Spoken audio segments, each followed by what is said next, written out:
Rosa-Luxemburg.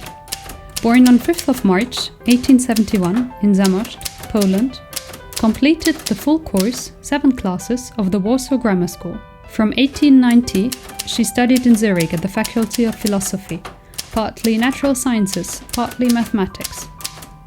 In 1892, she joined the Faculty of Law and has studied public law under Professors Wolf, Vogt, Trechler and Fleiner.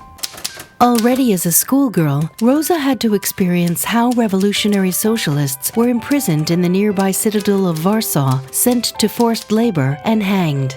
Among them were also young women. Rosa Luxemburg understood the world must be changed. Like her friends Adolf Varsky and Julian Marszlewski, she joined a revolutionary circle led by the roofer Marcin Kaszprak, who maintained contacts with socialist circles in Poland and Russia. They rejected individual terror. A mass organization like the German Social Democracy served as a model for them. After about 2 years of agitation among Warsaw students, Rosa was threatened with arrest. It was probably Marcin Kaszprak who helped her escape across the Polish-German border in early 1889, hidden under the straw of a farm wagon. I want to burden the conscience of the affluent with all the suffering and all the hidden bitter tears. Rosa Luxemburg found the asylum she deserved in Zurich. The University of Zurich was one of the few in Europe to open its doors to female students. In addition, Zurich had a politically interesting and well-stocked library. Half of the women students were Russian. The work, the hard-intensive work that takes up all of one's brain and nerves, is the greatest pleasure in life. She lived in various places in Zurich for almost 10 years. In her first year, Rosa Luxemburg enrolled at the university's Faculty of Philosophy and attended lectures on mathematics, botany, and zoology. She retained a lifelong interest in these disciplines. From 1890 onwards, she studied political science, economics, and history. During her studies in Zurich, Rosa Luxemburg came into contact with leading Polish and Russian Marxists such as Georg Plekhanov, Vera Sasselich, Paul Axelrod, and many others. Among her fellow students were her friends from Warsaw, such as Julian Marszlewski and Adolf Warszawski, as well as the young revolutionary Leo Jugushas, who came from Vilna. Switzerland at that time enjoyed great freedom of opinion, also at the University of Zurich, even though Professor Wolf was a critic of Marxism. We are simply playing sport. I brought the worthy professor up to speed on what was for him a delicate subject, whereupon we proved to him with all the weapons of Marxism that he knew nothing at all about these things. We must do the University of Zurich justice of saying that, regardless of our performances, the faculty did not give either of us any difficulty in obtaining the doctorate.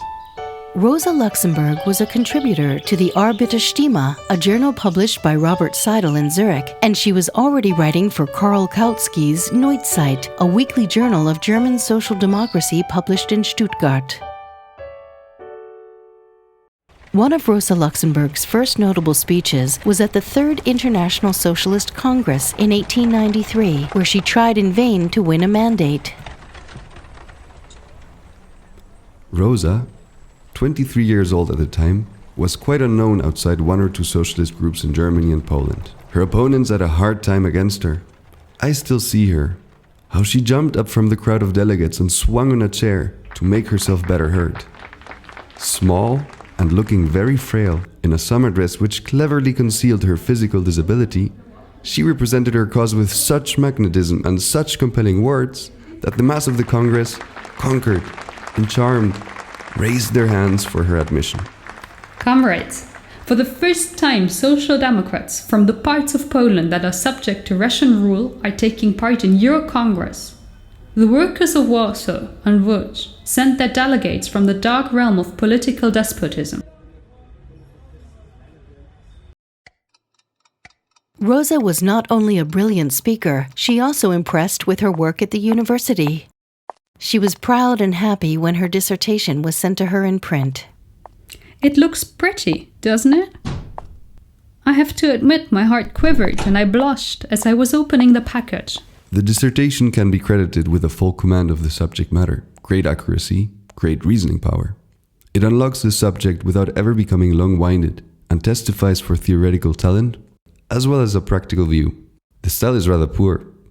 The viewpoint, somewhat one-sided. The writer is a socialist and an adherent of the so-called materialist view of history. From time to time, she uses sources from a socialist pamphlet literature. However, that does not detract from the competence of the achievement, which exceeds by far what is demanded of a thesis.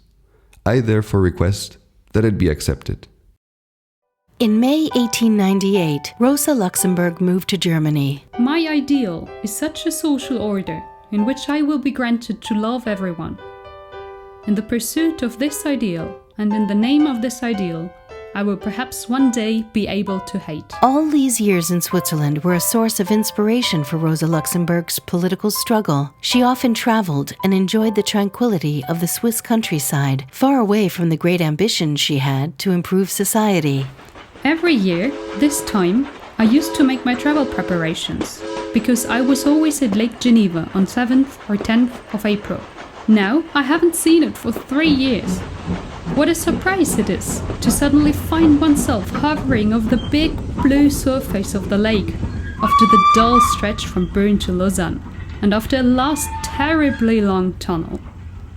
Every time, my heart flutters like a butterfly. And then the wonderful stretch from Lausanne to Clarens, with the tiny stations every 20 minutes. Far down by the water, a cluster of small houses grouped around a white church, the singing exclamation of the conductor. Then the station bell catches his tinkling still so bright and cheerfully, and the blue water changes its surface towards the railway track, sometimes slanting upwards, sometimes sloping downwards, and drawing a long train of white foam to close it. On the other side of the river, the wide, rugged mountain face. Below, mostly shrouded in a blue fragrance, so that only the upper parts of the snow float so unreal in the sky. And above it all, the dazzling mighty Dent du Midi. God, when will I experience April there again? Rosa Luxemburg assassinated in Berlin on 15 January 1919. Leo Jogowiszczys on 10 March 1919 in Berlin.